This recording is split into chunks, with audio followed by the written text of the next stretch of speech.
Hai, Assalamualaikum warahmatullahi wabarakatuh.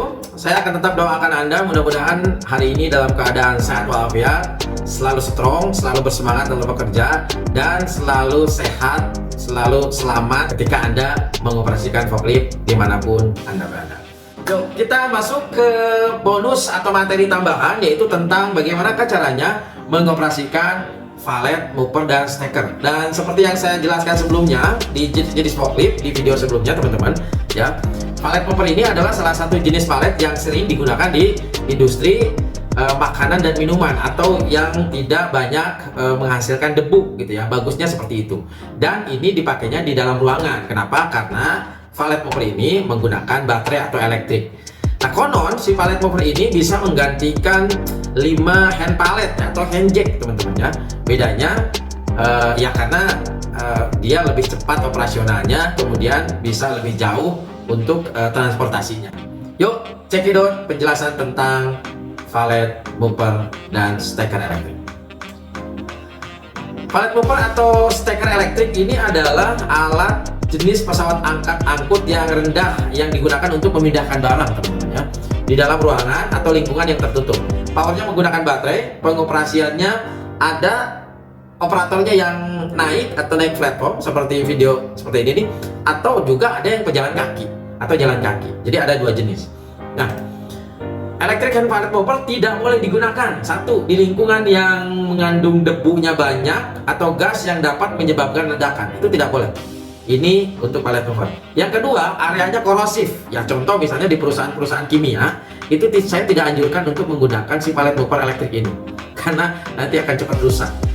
Yang ketiga, sebagai unit derek atau trailer atau unit lain. Jadi unit ini tidak boleh untuk menderek, ya. Pasti ya, unit forklift yang lain pun tadi udah saya jelaskan di video yang sebelum-sebelumnya, tidak boleh digunakan untuk menderek. Kemudian transportasi untuk penumpang. Misalnya ada operatornya naik, ada juga orang yang naik di di depannya tuh, di garpunya, itu tidak boleh. Seperti video-video ini tidak boleh, ya.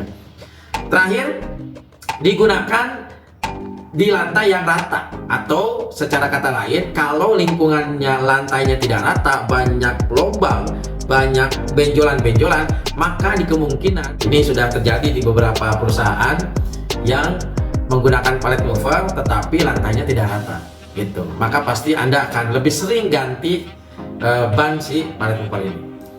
Nah, ada beberapa komponennya antara lain mungkin ada trailer arm, ada cover, ada emergency stop, gitu ya, ada hydraulic unit, kemudian drive unit, ya, serial number, ada juga serial numbernya, ada support caster well, ada electric panel, baterai konektor, ya, ada fog carriage, baterai, identification flat, kemudian fuse, ada platform dan protective gates, ya, atau itu biasanya digunakan untuk valet mover dengan transportasinya lebih jauh di atas 100 meter. Biasanya pakai protective gate, gitu ya, untuk menahan badan si operator.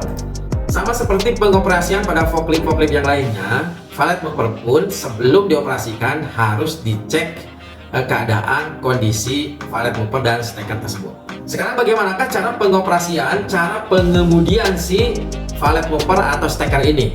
Yang pertama, jika unit terjebak di tempat yang sempit, jangan memaksakan mengarahkan unit sebelum mengemudi. Ya, cobalah untuk mendapatkan posisi dengan hati-hati. Jadi kalau disempit, jangan paksakan untuk jalan dulu. Jadi coba untuk mendapatkan posisi dengan hati-hati. Ya, mengemudi maju mundur pada saat yang sama mengoperasikan handle. Jadi hati-hati.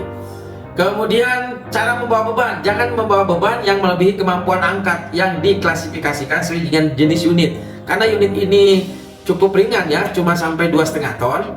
Jadi silakan dipilih. Kalau barang Anda misalnya maksimumnya 2,5 ton, maka belilah unit kapasitasnya 2,5 ton. Kalau memang barang yang Anda handle misalnya di bawah 1 ton, berarti Anda cukup beli valet mover yang kapasitasnya 1 ton atau 1,5 ton. Yang ketiga, cara mengangkat beban, ya. Turunkan garpu, hati-hati memposisikan garpu di bawah, kemudian angkat garpu sehingga beban terangkat dari lantai. Jangan mengemudikan sekaligus saat mengangkat garpu. Jadi angkat dulu, terus Anda baru jalan. Jadi jangan saat ngangkat sambil jalan. Mulailah dengan perlahan-lahan dan kemudian tingkatkan kecepatannya.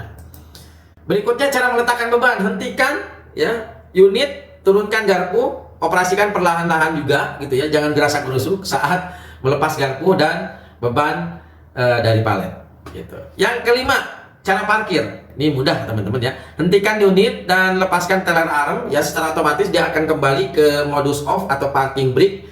Turunkan garpu, ya matikan unit dan lepaskan kunci kontak.